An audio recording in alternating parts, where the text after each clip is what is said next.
Warren. I'm a certified career coach, and in this video we're going to be talking about tips for successful college preparation. I'm going to share with you 5 tips for college preparation and then also 5 tips for being successful once you're actually in college.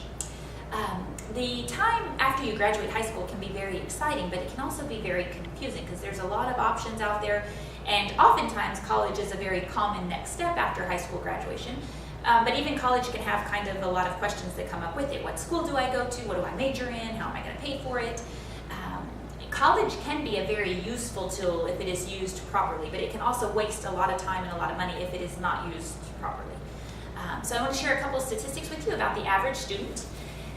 In 2012, it is estimated that the average college student graduated with around $30,000 of student debt. That's quite a lot of money.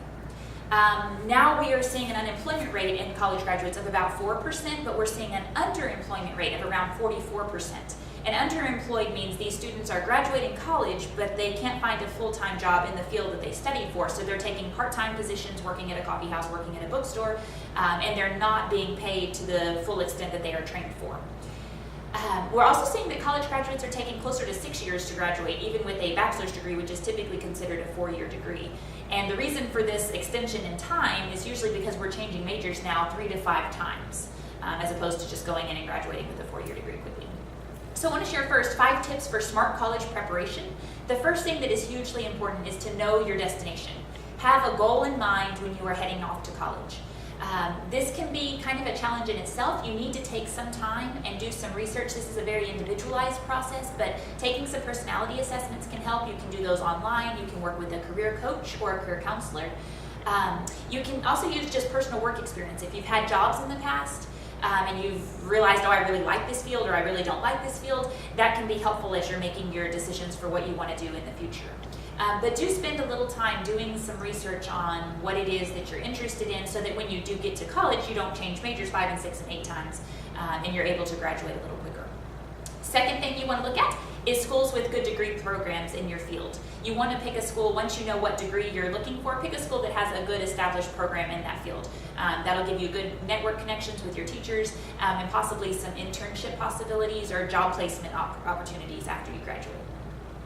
Third thing you want to do is compare tuition and financial aid packages from various schools. This can be very helpful because colleges are going to vary in the prices, and obviously public universities are going to be cheaper than private universities. And 2 good options to consider when you're looking at finances in college. The first thing is you can take some basic classes at a community college, and that can save you a lot of money for your first couple years, and then you can transfer to a university when you're ready. And then the second thing is if you stay local, stay in state schools. Because when you go out of state to another university, the tuition is much higher for out of state tuition.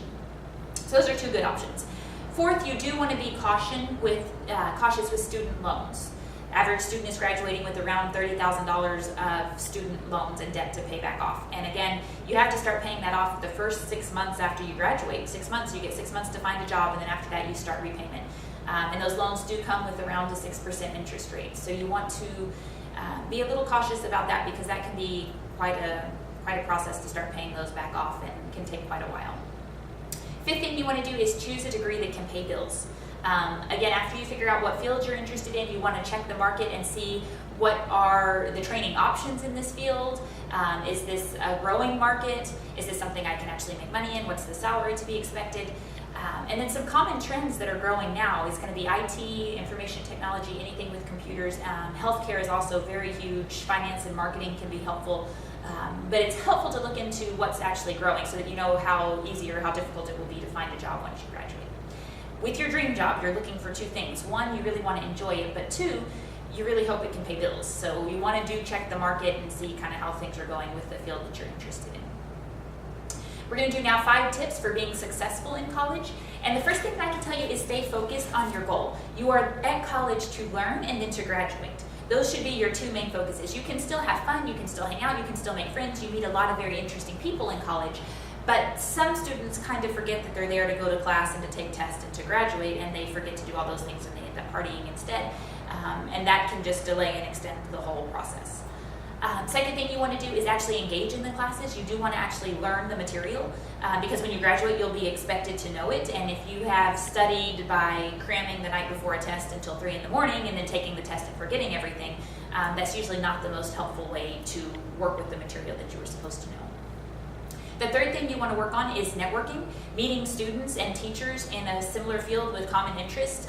This can be very helpful with job connections when you're looking for a job after you graduate. Fourth thing that you can consider is getting a summer job in your field. Summer jobs are great for meeting people, networking, and they also can open up some job possibilities when you do come back with a degree. And then last, you do want to start your job search early. The first job after college can be kind of a challenging experience, and it may take a little time to get the position you want. But again, having those connections in the past, having teachers, having summer positions, this can give you a starting place. And you may have to take an entry-level position and work your way up. That's sometimes a possibility.